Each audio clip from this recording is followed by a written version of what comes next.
Sí, tenemos al doctor Oscar Atienza directamente desde la ciudad de Córdoba. Vamos a charlar con él sobre todo lo que tiene que ver con las últimas novedades, ¿no? Muy preocupante todo el tema de las terceras dosis. Estamos viendo que en varias provincias no acuden a los turnos para la tercera dosis. Tenemos de que Córdoba 7.490 en el día de ayer y 16 fallecidos. Tuvimos 23 fallecidos también, creo que anteayer. Si sumamos, es grave la situación. Y por último, 352.000 cordobeses de 3 años para arriba que no tienen ni siquiera la primera dosis. Buenos días, ¿cómo estamos, Oscar? Hola, ¿qué tal? ¿Cómo están? Buen día. Gracias por la comunicación nuevamente. Un saludo ahí a ambos. Bueno, qué panorama, ¿no? Qué panorama, pero me preocupa mucho el tema de los fallecidos, Oscar. ¿Hay alguna explicación técnica o científica por qué Córdoba tiene, en 2 días hicimos más o menos el total de lo que falleció en Nación? Sí, bueno, eso tiene que ver con la cantidad de contagios. Si bien la letalidad del virus ha bajado bastante porque mayoritariamente estamos vacunados, aún así ante la alta cantidad de casos que estamos teniendo, vamos a tener fallecidos, ¿no? No te olvides que Córdoba está con 16.000 casos diarios, pero eso es lo que vemos. En realidad Córdoba está por encima de los 50, 60.000 casos diarios, pero bien, bien fácil, ¿no? Entonces, la letalidad del virus ha bajado de un 2% a más o menos un 0,3, 0,4%. Es decir, que bajó bastante, producto de las vacunas. Pero aún así hay mucha gente o que no se ha vacunado o, si te fijas en los partes diarios de la provincia, quienes son los que están muriendo son personas de más de 65, 70 años, la mayoría deben ser personas con comorbilidades a las que agarra este virus y los desestabiliza rápidamente, ¿no? Entonces, lo más probable es que tengamos algunos días de mayor cantidad. Creo que el día jueves fue el día que tuvimos 24. Y vamos a tener días de 40, 50, no hay dudas de eso. Lo que pasa es que también ya empiezan, quizás no lo veamos porque empiezan a manipular un poco la información. Y ahí en esa manipulación que te empiezan a reclasificar los pacientes, vamos a perder muchísimos fallecidos que en realidad no van a ser contabilizados como COVID. Y forma parte un poco del cambio del modo en el que la provincia, que eso sí me parece grave. Vos fíjate que la Argentina tenía hasta el día miércoles 2.400 internados en terapia intensiva. Y de pronto, el día viernes tuvo 1.900 en total en la Argentina, ¿no? Después sacaron un comunicado, porque fue llamativo, y ya toda la gente que hacía estadística decía, bajó de modo importante la cantidad de internados en UTI, esto es como que empezaba a solucionarse. No, no fue así. Si te fijas en los informes diarios de Córdoba, entre esos días desaparecieron 300, y esos son los que yo conté, 300 personas de las terapias intensivas. Y Nación no pudo ocultar eso, porque además yo lo tuiteé a nivel nacional, lo levantaron algunos medios, y bajó la cantidad de internación de Córdoba de 976 a 730. ¿Sí? Digo, ahí tenés dos alternativas. Una es que murieron, y bueno, efectivamente no tuvimos esa cantidad de muertos, y la otra es que le dieron de alta, y tampoco tenemos esa información. Pero Nación sacó un comunicado el día viernes que dice que Córdoba cambió la forma en la que va a clasificar los internados en terapia intensiva. Entonces, si una persona ingresa al nosocomio como positivo, va a ser contabilizado. Pero si da el positivo después de que está internado, se lo toma como que se contagió adentro del hospital. Y no es contabilizado como internado en terapia intensiva por COVID. Entonces, cuando cambiaron esa calificación, se dieron cuenta que habían más de 300 personas, yo calculo que alrededor de 400, que estaban internadas en terapia intensiva, pero habían dado positivo después de la internación, después del momento que la internaron. Y eso es posible porque la gente se descompensa te puede dar un falso negativo al momento de la internación y 1 o 2 días después te da positivo. Bueno, todos esos casos en terapia intensiva, Córdoba no los cuenta, hizo caer la cantidad de internados en terapia intensiva de todo el país, y a partir de allí, ¿qué va a pasar con la gente que muera? Y que sean parte de ese grupo que Córdoba no los va a tener en cuenta como enfermos de COVID. Entonces, allí ya te empiezan a manipular los números de la pandemia, te la empiezan a dibujar, y pareciera ser que hay diferencias significativas entre pacientes que entraron como positivos y que dieron positivo después. Y la verdad es que es exactamente lo mismo.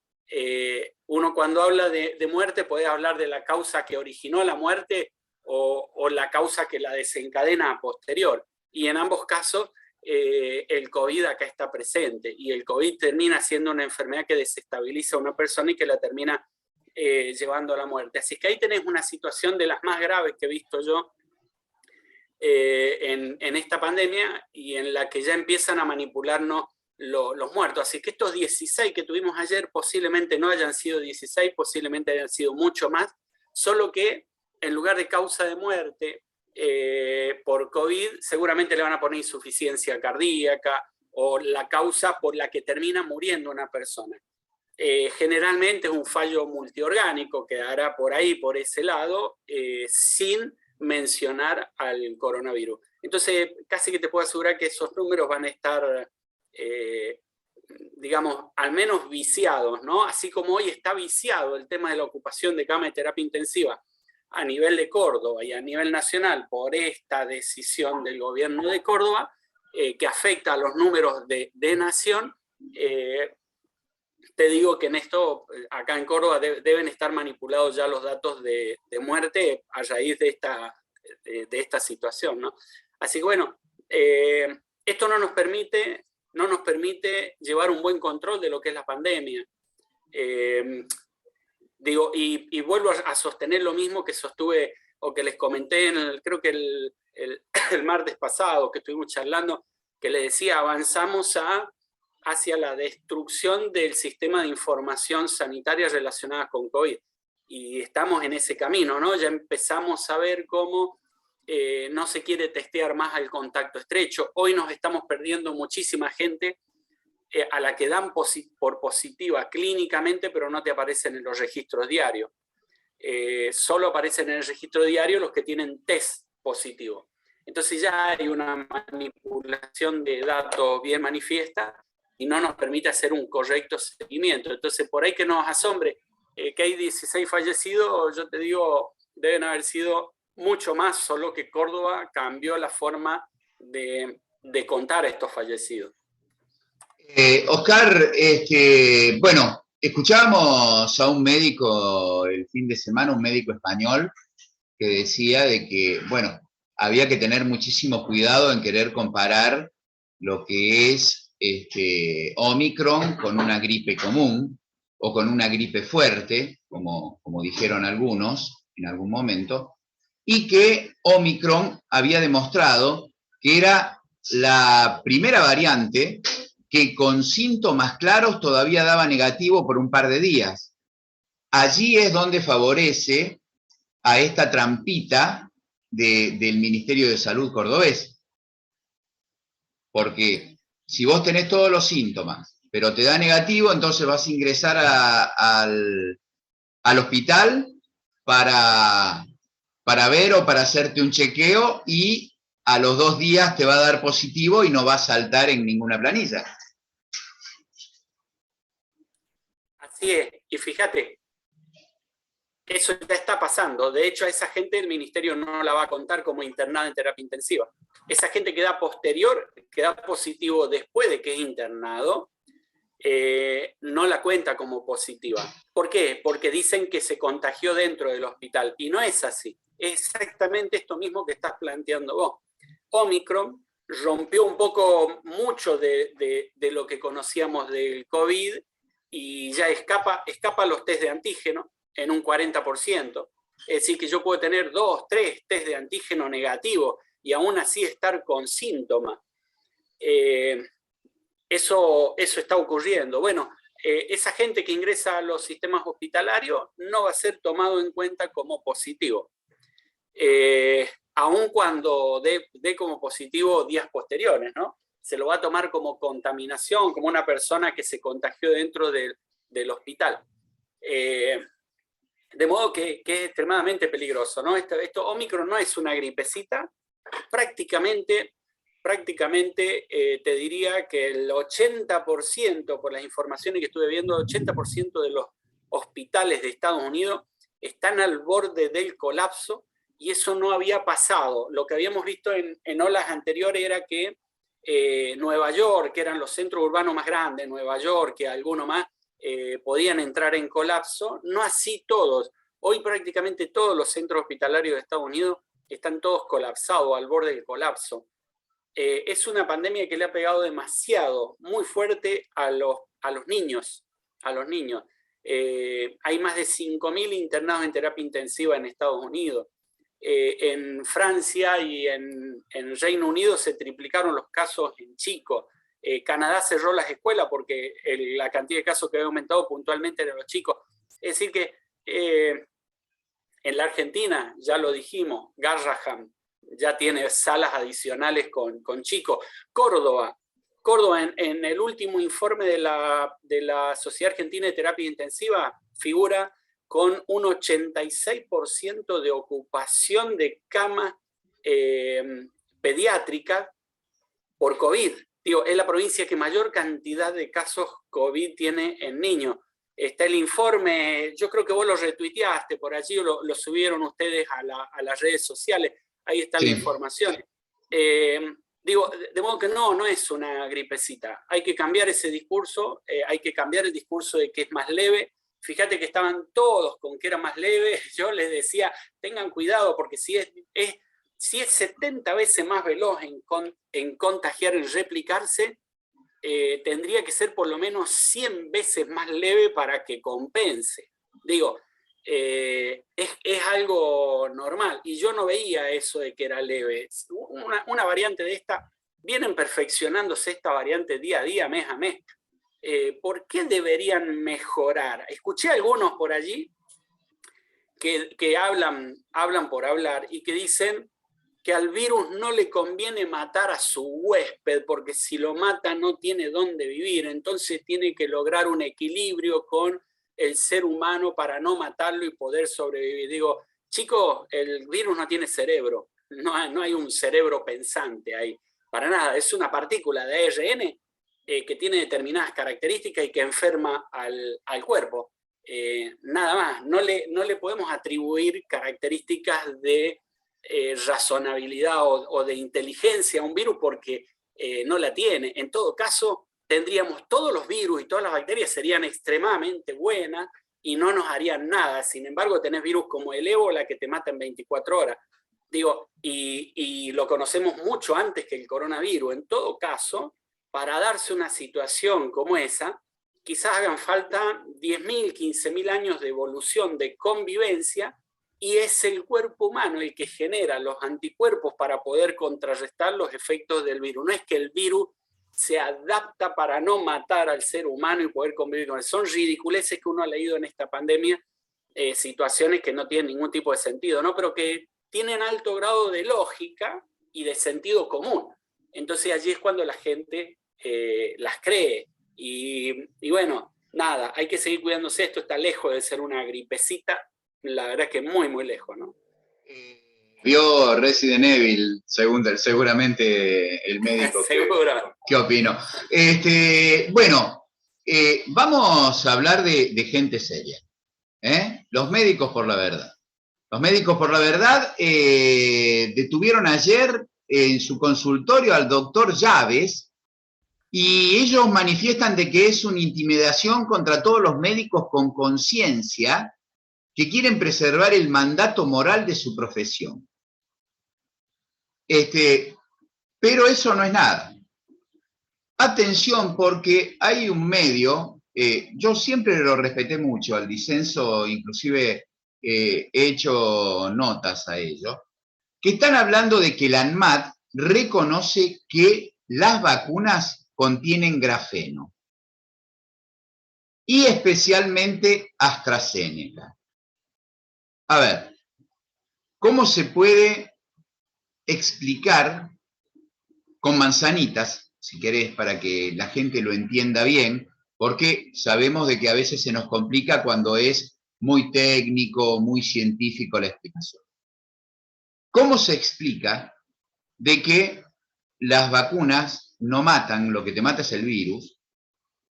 ¿Cómo haces para que la comunicación sea precisa por parte del gobierno, algo que ya tiene problemas desde hace 2 años y no puede solucionar y no le encuentra la vuelta, para que no haya contradicciones, por ejemplo, con nuestra ministra de Salud, que nos está contando de las posibilidades de endemia, que no va a ser fácil, pero podemos llegar a considerar en algún momento que esto sea endémico, cuando vos explicaste por qué era imposible, o por lo menos no posible ahora. ¿Cómo se explica?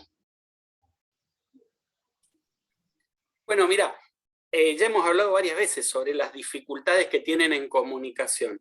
La dificultad en comunicación se puede ver a varios motivos.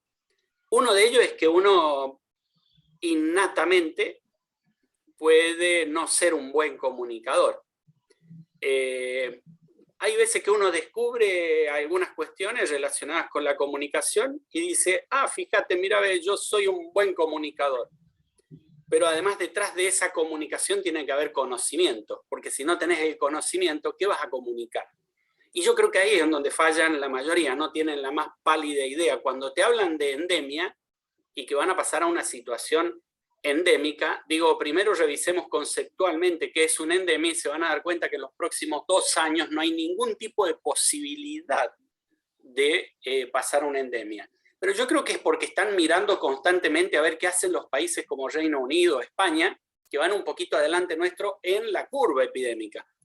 Entonces miran y van aplicando lo que hacen allá. Acá cero creatividad, acá no aplicaron una sola medida que esté relacionada con algo que se haya creado acá, digo, pensado acá. Están permanentemente googleando y buscando a ver qué hace el CDC de Estados Unidos, qué hace el de Reino Unido, de España, y copian los peores modelos, porque en lugar de estar buscando lo que hizo Taiwán, Corea del Sur, China, Hong Kong, Japón, ayer Japón encontró su primer caso de Omicron, por ejemplo, para que te des una idea de lo evolucionado que están en control de pandemias ellos, no tienen la más mínima idea y comunican extremadamente mal, muy mal.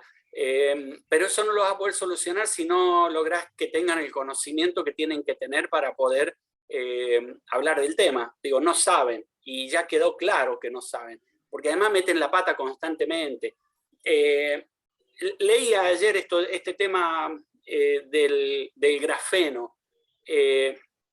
La verdad es que ese comunicado me parece que ahí el disenso se comió la curva, digo, diciéndolo así, porque cuando uno lee los componentes, y sería extremadamente grave que después de que hemos dicho que las vacunas no tienen grafeno, que se la encuentre, que aparezca, porque el grafeno es una sustancia que primero que se la descubrió en el 2004, es muy nueva, muy nueva. Segundo, que tiene propiedades para la industria aeroespacial. Y tercero, es de un material oscuro, es decir, vos aun cuando estén en cantidades ínfimas, en dilución, te oscurece todos los materiales y las vacunas son cristalinas. Pero además sería el primer caso en el mundo en donde se haya encontrado el grafeno en una partida de vacunas de AstraZeneca. Hubo un caso en España de alguien que había dicho que lo había encontrado, después tuvo que retractarse, y lo había encontrado en Pfizer, dijo. Tuvo que retractarse porque hubo ahí algún tipo de manipulación. De modo que si esto que se encontró, si se encontró realmente fue así, porque el informe, cuando lo lees, ese informe que supuestamente es un expediente judicial y es una respuesta de la ANMAT a la justicia, tampoco te queda claro lo que dice en el informe. Digo, está como que no es verídico, hay que esperar un poquito más a ver si eso realmente es cierto o no es cierto, y yo creo que no es cierto, porque los componentes, cuando vos lees los ingredientes de las vacunas, no está allí, no está. y no creo que laboratorios como AstraZeneca, como Pfizer, no pongan esos componentes cuando cualquiera puede tomar las vacunas, hacer un análisis y detectar los componentes que tiene.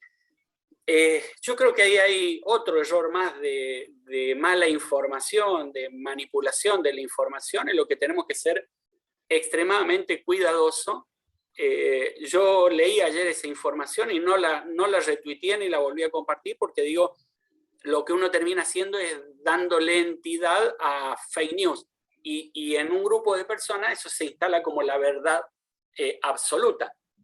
Entonces, más aún cuando uno lo desmiente, dice, algunos siguen con la teoría de la conspiración y dice, aún si Atienza lo desmiente es porque es cierto. Entonces, hay que esperar a que tengamos más información hoy en el transcurso del día. Calculo que ANMAT saldrá a desmentirlo y si eso es cierto, yo calculo que van a tener que renunciar todas las autoridades de ANMAT, incluida la ministra de Salud de Nación. Digo, así de grave es la situación si es que es cierto que el grafeno está dentro de la vacuna como AstraZeneca. Digo, si eso llega a ser así, me parece que todos se tienen que ir porque no hicieron bien su trabajo. Eso lo deberían haber detectado al ingreso de las vacunas, porque sabían que ese iba a ser un problema. Por eso te digo, no creo que esto tenga valor científico, hay que esperar un poquito y ver si esa comunicación, ese documento es cierto o no. Y se me pasó la primera parte de la pregunta que hiciste. No sé si te la acordás, la contestamos. No, te contaba de la detención de Llaves, ¿no? Que es eso. uno de los representantes ahí de estos médicos. Sí, se le encontraron más de 200 certificados médicos que estaban emitidos ya de antemano, que estaban esperando a que alguien los retirara. Es decir, que el tipo es un chanta. Claro, un chanta. médico del futuro. Sí, pero además tenía la pilita de certificados todos firmados y arriba tenía el DNI en blanco y el nombre en blanco y habían otros que ya estaban llenos. Es decir, parece que a medida que ingresaba la gente, se lo llenaban y eso funcionaba como un justificativo para no tener que vacunarse. La verdad es que eso es ser delincuente. Digo, eso no se puede hacer. Uno el certificado médico lo elabora en el momento y de acuerdo a las características de cada una de las personas. Vos no podés tener 200 certificados hechos porque eran todos exactamente iguales, eran fotocopias, y una cola de 100 personas abajo que pasaban, pagaban su consulta y retiraban su certificado. Eso, por donde lo mires, es un delito. El certificado tiene que ser personalizado, puño y letra del médico, puño y letra, con determinada información que ya está pautada. Nosotros ya tenemos la información que tiene que llevar el certificado médico y uno cuando mira eso no tiene absolutamente nada que ver con algo que sea legal. Así es que, además uno lo escuchaba hablar y ya te das cuenta que era un chanta, ¿no? Pero bueno, todavía quedan algunos huecos, algunos agujeros negros en la medicina y creo que falta un poco, está en el error en la forma en la que formamos los médicos. No tienen el médico en su formación tiene una alta impronta biologista, es decir, está muy bien entrenado para detectar signos y síntomas, pero no estamos entrenados en lo que es el método científico. Allí hacemos agua. Entonces, cuando aparecen estas historias de conspiraciones, la verdad es que muchos siguen esas teorías, ¿no? Y tenemos varios médicos que siguen las teorías de las conspiraciones. Pero bueno, habrá que trabajar a futuro en este tema. Oscar, para finalizar, ¿no? Nosotros sabemos de que se nos vienen épocas duras. Cuando comenzamos a trabajar juntos, agradecerte, antes que nada, por estar con nosotros hace 2 años. Cuando empezamos, bueno, vende humo, dábamos miedo y demás. Un oyente me decía el otro día que él respeta mucho tu opinión, pero que era necesario dar un toque de aliento para que la gente no lo tomara como la catástrofe que realmente fue para el mundo esta pandemia. Ahora, ¿Cómo podés hacer eso? ¿Cómo podés darle aliento o darle esperanzas a la gente cuando desgraciadamente todo el panorama es oscuro? ¿Cómo se hace? ¿Y cuál es la necesidad urgente de que te pongas la tercera dosis, de que vacunes a los pibes, de que sabes de que de 0 a 3 años están a la buena de Dios? ¿Por qué no haces para cerrar un resumen en todo esto que te digo, por favor? Mira, ya hay médicos que hablan de ese modo y te siembran esperanza falsa, te siembran expectativas falsas, te dicen, por ejemplo, que Omicron es leve, que Omicron no está llevando tanta gente a las terapias intensivas. Y sabés de quién hablamos, ¿no? Acá en Córdoba hay 1 o 2 voceros del gobierno, asesores del gobierno, que te hablan con ese tono de optimismo, y cayeron en una trampa, porque nada de lo que ellos dicen se condice con la realidad. La realidad hoy es que el 40% de los internados de terapia intensiva de la Argentina son cordobeses. Digo, esa es la única realidad. Ahora, cuando estos personajes te dicen que esta variante es más leve, o que no hay que vacunar a los chicos porque no hay transmisión horizontal, digo, yo no quiero caer en eso. Digo, de hecho me mantuve siempre fiel a mis convicciones, y yo soy de los médicos que si te tiene que decir, mira, tenés un cáncer, hay que tratarlo, hay que ser bien duro con las medidas que se van a tomar. Yo te lo voy a decir. No te voy a decir, mira, tenés un cáncer, pero podemos esperar 3 meses porque te veo buen color de piel, yo creo que vas a estar bien. No, a la gente hay que decirle la verdad para que la gente entienda a qué se está enfrentando. Y hay 2 motivos por los cuales la cantidad de casos empieza a decrecer. Uno, porque los estados toman medidas. Y el segundo motivo es porque la gente, la población, toma conciencia de lo que está pasando. Es decir, hay un momento en que la gente se da cuenta que se puede contagiar, que vos ves que el vecino está contagiado, tu primo está contagiado, tu cuñado se contagió, la hermana está contagiada, y vos decís, la pucha, me toca a mí en cualquier momento, no salgo más, me empiezo a cuidar. O voy a empezar a usar el barbijo. Entonces, yo creo que a la gente hay que decirle eso. Si yo estoy viendo que se viene un pico de casos, si estoy viendo comportamientos anormales, yo tengo la obligación de decirlo. Yo no estoy acá para comunicar solamente las buenas noticias como le hemos comunicado siempre. Hemos dicho, las vacunas son la solución a este tema. Pero yo creo que hay que darle toda la información a la gente para que entienda a qué se tiene que atener. Yo no soy consultado a nivel nacional. Mira, vos ya sabés muy bien, yo hago un promedio de 15 entrevistas por día, las tengo agendadas. Esta ya es la tercera que hago en la mañana, y estoy bien live, bien tranquilo, porque estoy escribiendo un par de artículos. Y no es que soy de los... te puedo asegurar, soy el más consultado, porque no hay en el país nadie que haga 15 entrevistas por día. No lo hacen conmigo, no me consultan porque creen que soy un chanta, sino porque creen, ni porque soy pesimista, sino porque les tiro la posta. Digo, yo no me caso con ningún gobierno, yo les digo lo que va a pasar a futuro y siempre termina pasando. Y creo que así hay que trabajar la pandemia, porque si no, la gente no entiende a qué se enfrenta. Y al no entender a lo que se está enfrentando, termina contagiándose. Y hoy hay gente que se está contagiando 2, 3 y 4 veces porque sigue con esta idea que le han metido en la cabeza, que es más leve, que es más buena, y que va a ser la vacuna gratuita, como dijo por ahí algún economista. Omicron va a ser la vacuna gratuita porque nos va a infectar a todos y vamos a tener anticuerpos. Muchacho, te explico, Leo. Te puede infectar 2 o 3 veces, así que vacuna gratuita no es. Y en todas esas veces quizás no llegue a terapia intensiva, pero también te tiro otra pálida, si la querés entender. Digo, a futuro te puede dejar secuelas, aun cuando no hiciste síntomas graves y no fuiste a terapia intensiva. Entonces, no es joda Omicron, ni es joda esta pandemia, pero yo creo que hay que empezar a decirle la verdad a la gente, porque si le decimos la verdad a la gente va a entender. Una cosa es la reacción popular. Si vos le decís Omicron es leve, así vos le decís Omicron es más peligrosa que Delta. el mensaje a la comunidad es distinto, los cuidados que tienen las comunidades son totalmente distintos. Entonces yo creo que hay que ir por el camino de la verdad.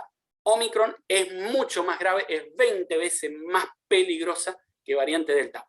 La mires por donde la mire, en cantidad de contagio o en cantidad de internados.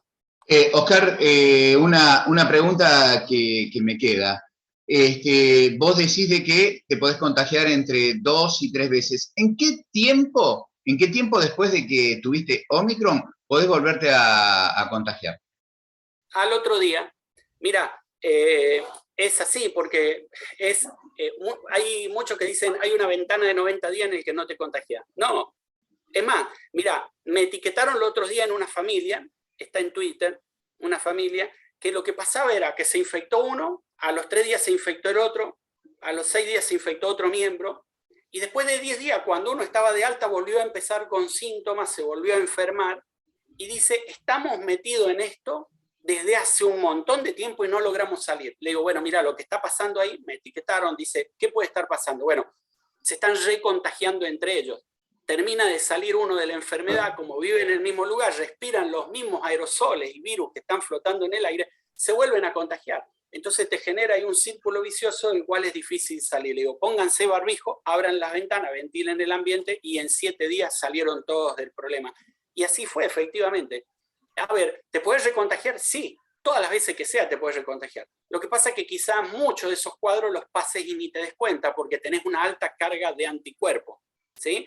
Pero ese recontagio periódico va a terminar causando problemas en tu cuerpo, porque aun cuando no te genere síntomas, es posible que algún daño, algún acantonamiento de virus logres tener. Por eso digo, no es simple esto, y uno a veces, hay cosas que no las digo, me las callo, porque si ya dicen que soy bastante duro en lo que digo, si uno hablara un poquito más y empezás a escudriñar bien internamente acerca de algunas cuestiones que se ven, diría esta pandemia es extremadamente peligrosa, tan peligrosa que las primeras potencias del mundo no han logrado vencerla, pasarla, y están de rodillas hace 2 años. Entonces, nada, yo creo que hay que ser muy cauteloso y a la gente decirle la verdad, ¿no? Esto de hablar de post-pandemia, ya lo hablamos con vos, que iba a traer consecuencias y las trajo. La gente se relajó y hoy es incontrolable la situación. La última, ahora sí, tengo un mensaje que me dice, Marcelo, preguntale al doctor Atienza si es cierto de que el COVID te puede decrecer el miembro. Sí, vos sabés que a esto lo tocamos el sábado en el nuevo programa que tenemos, que se llama Modo Verano, y entonces dimos las curiosidades que había habido en la semana. Viste que el gobierno de Quebec dijo de que a quienes no se vacunaran no se les iba a vender ni alcohol ni cannabis. Y se cuadruplicó la cantidad de vacunados. Sí, sí. Y después este tema, ¿no? Que el tipo perdió una pulgada. ¿Es posible? No, yo creo que se aprovechó de la situación. Me parece que le vino bien la excusa. Me da la impresión. No, que yo sepa, no es viable eso. La verdad es que no, creo que no. Pero de todos modos hemos visto tantas cosas raras relacionadas con el COVID que fíjate que hasta te lo planteo como duda. Te digo, no, creo que no. Porque, mira, yo te comenté, di una charla hace 2 meses atrás con un grupo de 100 médicos y les pregunté, díganme usted un síntoma que conozcamos nosotros en toda la medicina que no esté relacionado con el coronavirus. Y me dijeron, no lo encuentro. Todos los síntomas que hay en medicina pueden estar relacionados con el coronavirus, casi todo. Hay hasta un estudio que dice, la semana pasada salió, que puede ser desencadenante de la esclerosis múltiple el coronavirus. Entonces, hasta esos niveles llegamos. Hay estudios que hablan de acantonamiento del virus. ¿Qué es acantonamiento? Igual que el del herpes. Queda guardado en una partecita del cuerpo para después reactivarse a futuro. Hasta ese tipo de estudios y de situaciones están descritas con el coronavirus. Quizás este hombre usó esto de excusa, o capaz que no. hay que verlo, porque como produce un gran daño muscular, un debilitamiento muscular importante, quizás tenga algún tipo de justificación eso. Por eso siempre digo, lo mejor es evitar el contagio por coronavirus, ¿no? Esa es la mejor. Cortita la definición, ¿por qué hay que vacunarse? Y mira, los datos de hoy lo muestran claramente. El 90% de los internados es gente que no está vacunada. Y a partir de allí se terminó toda la discusión. Digo, y el 90% de los que mueren a diario, gente que no está vacunada. Así es que ya está, no hay más que eso. La estadística, los números a nivel mundial lo dicen. Austria, a partir de ahora, quiere imponer la vacunación obligatoria. Fíjate, capital de los libertarios. Sí. ¿Por qué? Porque está viendo lo mismo. Ve que los no vacunados son un problema para el sistema sanitario. Así que ya está. Es eso. La estadística ya hoy nos da la razón de que las vacunas son la solución de este problema. ¿No fue un ministro alemán también el que dijo de que el grave problema También, que tenemos en Alemania son los no vacunados? claro, y Macron también. Acordate que Macron dijo, les voy a hacer la vida imposible a los no vacunados. Estados Unidos, lo dijo Oscar Cingolani los otros días en un tuit, el 90% de los internados en terapia intensiva y gente que muere es gente no vacunada. Así que se terminó un poco la historia esta ya de que las vacunas y todo, ya está, basta. Está totalmente claro. En Argentina, en Córdoba, el 76% de los internados es gente que no está vacunada. En provincia de Buenos Aires, el 84%. Digo, ya tenemos números suficientes como para decir que los que están vacunados, incluso esta levedad que le atribuyen a Omicron es porque ingresa a un mundo en el que tiene un 50% de población vacunada con 2 dosis y un 58% con 1 dosis. Vos imaginate lo que hubiera sido Omicron si entraba en el mes de enero o febrero cuando entró Delta. El año pasado, hace un año exactamente, que no teníamos una sola vacuna colocada a nivel mundial, si ingresaba la variante Omicron. Hubiera hecho un desastre a nivel mundial. Entonces las vacunas, no hay dudas que protegen. Oscar, muchísimas gracias como siempre por la atención de hablar con nosotros. Ya la semana que viene tendremos otra consulta y esperemos de que los números estén mejor. Como se están manipulando, seguramente vamos a tener mejores números, por lo menos hasta final de temporada, si es que no desaparecen los datos directamente antes. No creo porque hay mucho crecimiento, tanto en provincia de Buenos Aires como en Ciudad de Buenos Aires, pero Córdoba sigue en el podio, estamos cómodos en eso y aparentemente no va a cambiar. Así es, ojalá que bajen los casos y que sea algo real y que no sea por estos artilugios que le encuentran para poder decir que no es COVID lo que sí es COVID. Así que sigamos cuidándonos. Un buen barbijo es lo que nos protege del contagio. Gracias, Oscar. Un abrazo. Que anden bien, buen día.